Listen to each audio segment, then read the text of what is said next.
welcome to the Market Review, where we bring you key developments in the financial and capital market as it affects the economy. Today, we'll be focusing on the understanding of the dynamics of Tier 1 banking in Nigeria. And my guest is Mr. AbdulQudus Isiaka, an analyst with Proshare. Nice to have you on the program, Kudus. Thank you. Yes, it's been a while. It's been a while. Yeah, it's always a pleasure to come on your show. Thank you very much. Recently, Proshare published a report titled Nigerian Banking Industry, the Case for Redefining Tier 1 Banks. And that will be the focus of our conversation today. But before we begin the conversation, let's give you a wrap of key developments that occurred in the Nigerian capital market last week. We begin with the fact that Union Bank of Nigeria PLC announced the completion of the transfer of 93.41% of shares to Titan Trust Bank, which has led to the restructuring of the board. Also last week, the Nigerian Exchange commended the Institute of Chartered Accountants of Nigeria for strengthening accountability and governance in the finance and accounting profession. This was as the 57th president of ICANN, Mrs. Comfort Oluwitayo, visited the Nigerian Exchange to perform the digital closing gong before she left that position to the 50th president now. And to all our viewers, once again, it's the Market Review, and my guest is Mr. AbdulQudus Isiaka, an analyst with Proshare. And we are discussing understanding the dynamics of Tier 1 banking in Nigeria.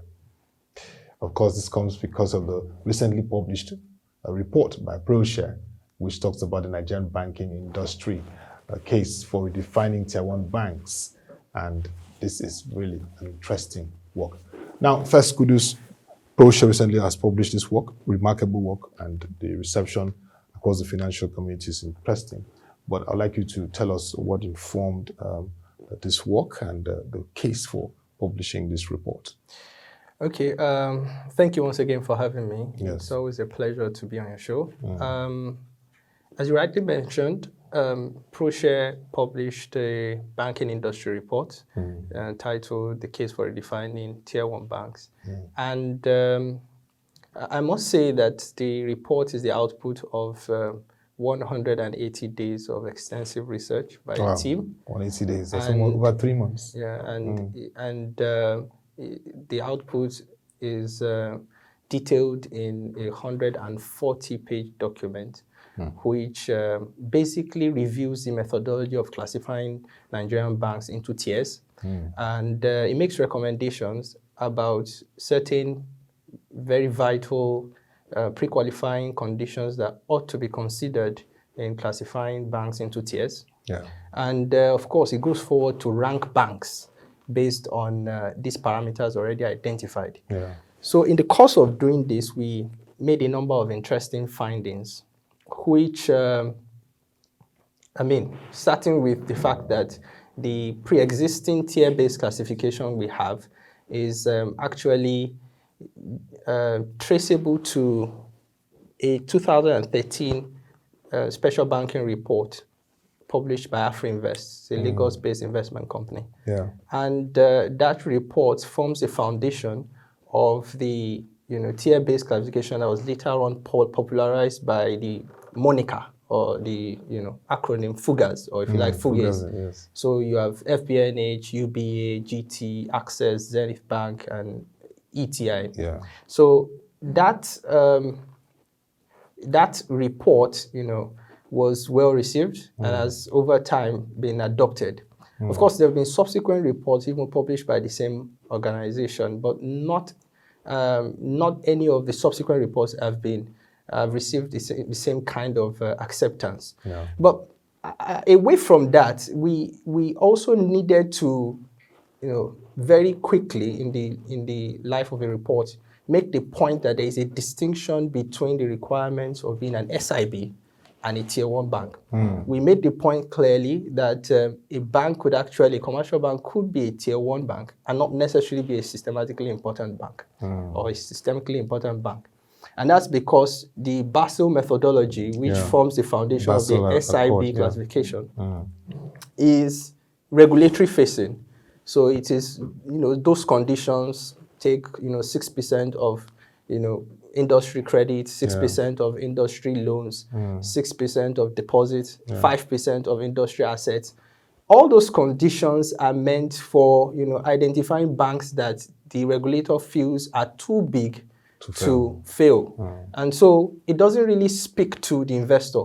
And so we're identifying factors, performance ratios, indexes, metrics that ought to be considered in determining what banks bring the best returns for investors. So Tier 1 based classification should be investor-faced. And so that's a very important distinction we made right from the start. I like that. The investor perspective is very important. So we know what is happening in the bank and the values that is being created so that people can know what is really happening in the industry. But you made mention of the Proshare Bank Strength Index. Let's discuss very briefly the methodology in some detail. How does it work? Okay, so in the report, we identified the need for a review of the existing tier-based classification. The existing tier-based classification emphasizes asset size and actually, sets a threshold rather arbitrarily. We've had a 1 trillion naira threshold. Subsequently, we had a 5 trillion naira threshold, arbitrarily determined. And so we're looking at something that's less heuristic, but more scientific. We're looking at identifying those performance ratios that predict long-term profitability for banks. And so we, in the course of doing that, we collected an awful lot of data on performance ratios of Nigerian banks over the last 5 years. And so we collected all sorts of data from the prudential ratios like CRR, LDR, to the margins, to capital adequacy ratio, the cost of risk, cost to income ratio, and all of that you can think of. And so we regressed each one of them against long-term profitability proxied by ROE. And so at the end of that, what we had was a parsimonious ROE model, which predicts long-term profitability using CAR, capital adequacy ratio, non-performing loans ratio, liquidity ratio, as well as board diversity. Board diversity. So at the end of the day, we took their most recently available results, publicly available results, that's the full year 2021. And then we were able to use, our model to re-rank the banks. And so at the end of it, we had, banks like UBA, GT, Zenith Bank, Access Bank retain their spots as first-tier banks. And then we had new entrants like Fidelity Bank and Stanbic IBTC. Oh, very interesting. Like the issues around the ROEs and because it's very important for long-term planning to see how these banks are creating value. But one of the core mandates of the Central Bank of Nigeria is to ensure financial system stability, not just the CBN, but across the globe, all the central banks. Now, how well do you think this has been done over the years in terms of the role of FSS? Because when you look at the 2008 financial crisis and what happened in the Sanusi era to ensure that there's stability, and over the time, there's been that need to ensure that Nigerian banks are stabilized. And before that time, you remember there was a Soludo recapitalization to ensure that the banks are on track. Yeah, absolutely. So my perspective on how well the banks or the central bank regulator has performed in trying to ensure financial system stability, I think the central bank over the years has taken the NPL ratio, non-performing loans ratio, as the center point of its, regulatory surveillance. And so, it regularly publishes, data on industry MPLR. So if we look at that data, we can say that, we saw in the course of last year, MPLR was reduced considerably. In fact, as of October 2021, we saw MPLR reduced by 40 basis points on a year-on-year basis, from 5.7% in 2020 to 5.3%. But then, despite the improvement, it was 5%? Still above the industry threshold, the prudential guideline, which is 5%. 5%, Okay, but by December, interestingly, we saw, MPLR reduced to below the prudential guideline of 5%. It actually fell to 4.8% in December 2021 for the first time in a long time. I'm telling you, that's a positive.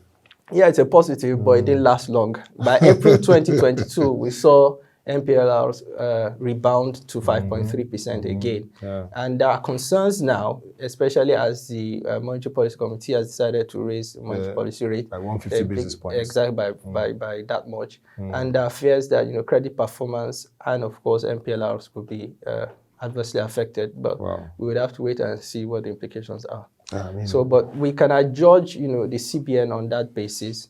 Of course, it adopted the Basel methodology jointly with the NDIC in a circular in September 2014. And of course, it was more of an adaptation, really. It wasn't a full adoption. And so it's commendable, Basel II and Basel III, all to ensure financial system stability. And so it's quite commendable. Quite commendable and remarkable from the central bank in terms of the non-performing loans ratio. And that shows that there's a need for a lot of work in terms of the sectors. Exactly. There are some sectors that made the banks so exposed. Yeah, exactly. The loan book diversity is loan book diversity is a major issue. Most Nigerian banks are exposed to the oil and gas sector. Yeah. And in 2021, we saw in the first half of 2021, many, crude oil prices tanked, and many oil and gas firms, recorded losses. As a matter of fact, the oil and gas industry has continued to record a negative real GDP growth. So there are questions about whether lending to that sector is still optimal. Okay. Yeah. Okay. So let's get to the next part of the conversation around this discourse on the report, which is very, very important as we look at how this report has continued to create value in terms of the industry. And like we've seen that there's need for a clear investor perspective around how the banks are performing. We've seen that there's an improvement to an extent in the non-performing loans ratio, but there are concerns now with the NPL hike. But when you look at this report in terms of the impact for the industry, looking at what has been happening around, what do you see as the outlook in terms of how it will shape the banking sector? Okay, so in this report, we identified a number of trends. We talked about, we identified tech as a major disruptive factor, going forward. We're seeing many banks adopt chatbots. Yeah. We're seeing Leo in the case of UBA, we're seeing IV in the case of Fidelity, and a host of others. Yeah. We think that will continue to improve. In order to improve customer experience, banks will continue to explore that. Aside that, we're also seeing banks record higher digital income, suggesting that they're kind of diversifying their P&L and de-risking their, their earnings, bottom line at the end of the day. So aside that, we're also seeing tech foundries come up. And so there's so much around tech in the banking space these days. And we feel that that's going to continue even going into the future. Yeah. Tech foundries were actually designed to, either rival or collaborate with, fintechs. And so the interesting thing, however, is there's some form of a revolving door, between fintechs and commercial banks, because they can't go the all org on their own. They still have to, resort to commercial banks for some form of clearance. Yeah. And that means that, commercial banks are able to make money therefrom and actually, diversify again their P&L. So the interesting thing is, aside all of this, is that we're seeing the holding co structure, come in place. And that kind of signals the transition from brick and mortar traditional banking, where going forward, we would not be identifying banks per se by their titles. It will be more of, the services they offer.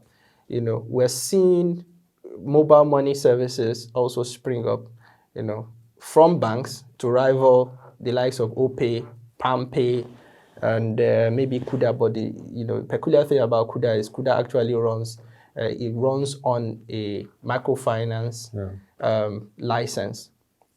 So, but there's this competition and the disruption from otherwise smaller entities, financial entities, and again, on the part of the regulator, we're seeing their drive for financial inclusion.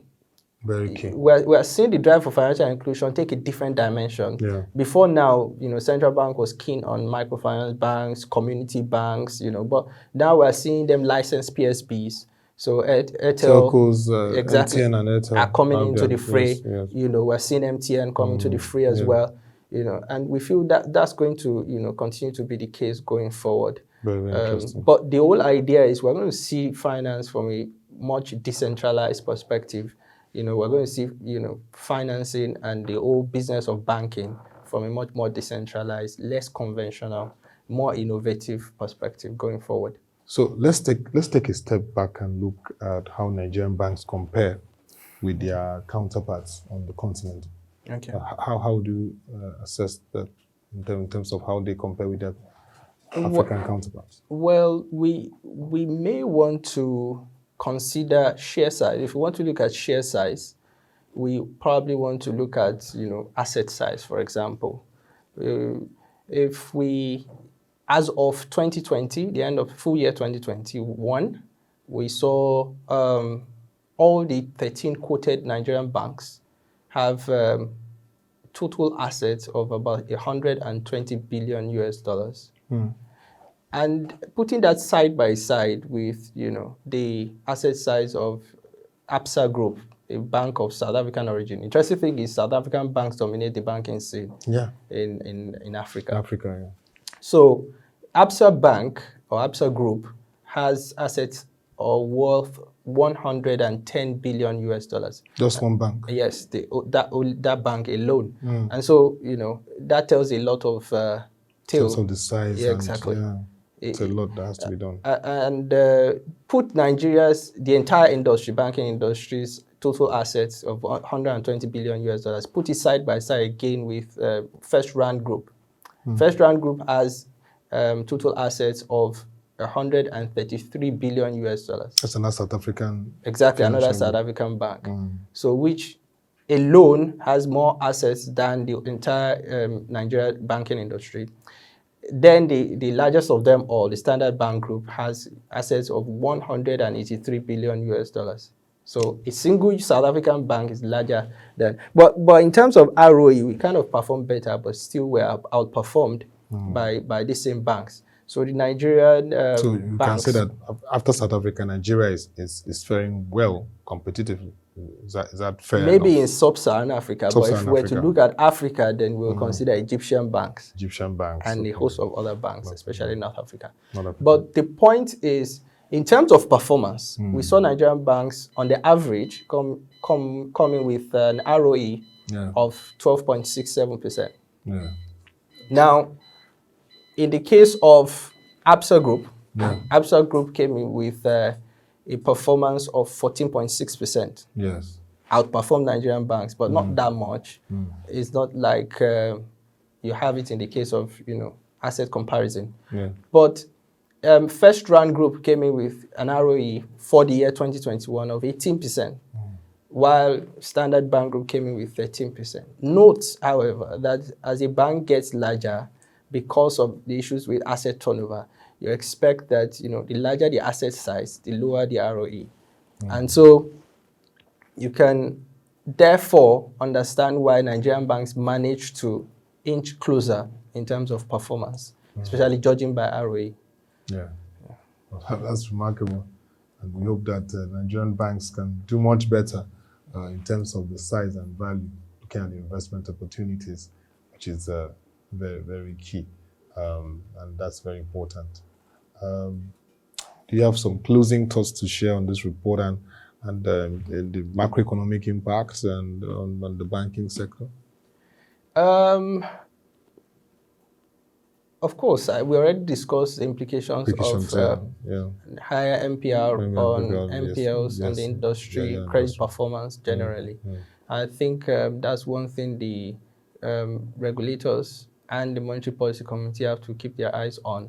It's going to be crucial going forward. But my final thoughts on the report are that the idea behind the report is to reopen the discussion we at Proshare feel that tier 1 based classification shouldn't be for good. It should be for now. It shouldn't be open and closed case. We should rather have discussions regularly, periodically, annually about what banks actually qualify and what banks do not. And so we're opening the discussion, and we're putting it out there for consideration of the market operators and participants. Thank you very much, AbdulQudus Isiaka, analyst with Proshare, for this very interesting, remarkable report from Proshare at the table of the Proshare research, the Nigerian banking industry, and the case for defining tier 1 banks. Definitely, the conversation on how we view tier 1 banks and the value they create and the importance to the industry is very critical, plus what the regulators have to do. Thank you once again for the time. Thank you for having me. And to our viewers, that was the conversation, understanding the dynamics of tier 1 banking in Nigeria, and our guest was Mr. AbdulQudus Isiaka, an analyst with Proshare, speaking from the recent report published by Proshare on the Nigerian banking industry, the case for redefining tier 1 banks. If you have questions, comments, or suggestions on what we discussed today on understanding the dynamics of tier 1 banking in Nigeria, please send them to Ottoabasi Abasiekong at Proshare.co. We'll be glad to respond to you to those questions, comments, suggestions around this report published by Proshare. And you can log on to our website, www.proshare.co, and subscribe to read this very interesting report of over 100 pages, where you will learn a lot around the dynamics of tier 1 banking and how the financial services sector is moving, and the space of regulations and the prospects for the future. Also, you can follow our social media platforms displayed on the screen to get latest updates around the financial market as it goes. Also, don't forget that in this period, you need the right investment decisions to be informed and be able to take those right steps and avoid being a victim of what today has become a challenge for various investors, from Ponzi schemes to other schemes that erode us of our finances. Considering the challenges of the globe today, you don't need to be a victim of that. That is why Proshare gives you the empowerment through investment education and information.